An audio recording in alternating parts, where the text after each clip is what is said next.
tax and inheritance tax, how much revenue is expected to generate through these two taxes? Okay, for capital gains tax and inheritance tax, the very nature of these two taxes is that it's quite volatile.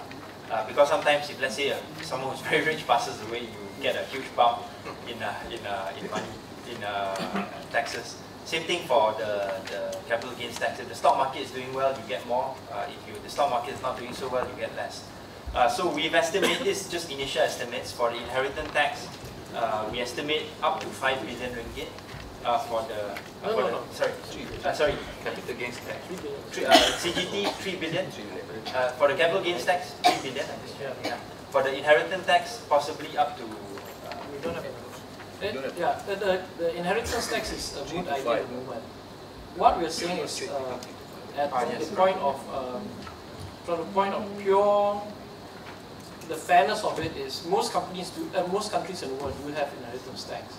And we did look at Korea, where the Samsung, the patriarch of the Samsung family was rumored to have been his death paid, and for a long period they were talking about his wealth of $12 billion US. 6 billion will be taxed. In South Korea, they have a 50% tax rate, and the South Korean accepted it. You know, nobody went and made a big hue and cry about it. And then, of course, Thomas Piketty talks about all the capital accumulation and all this. For us, inheritance tax is part of the social mobility cost that needs to be done for this country. So, as a concept, we start looking at it, exploring. We did not come to a final numbers because we have no numbers on how much the billionaires are paying taxes anyway, right?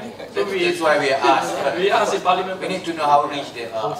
But the capital gains tax is very clear. The capital gains tax, we looked at the shares transaction.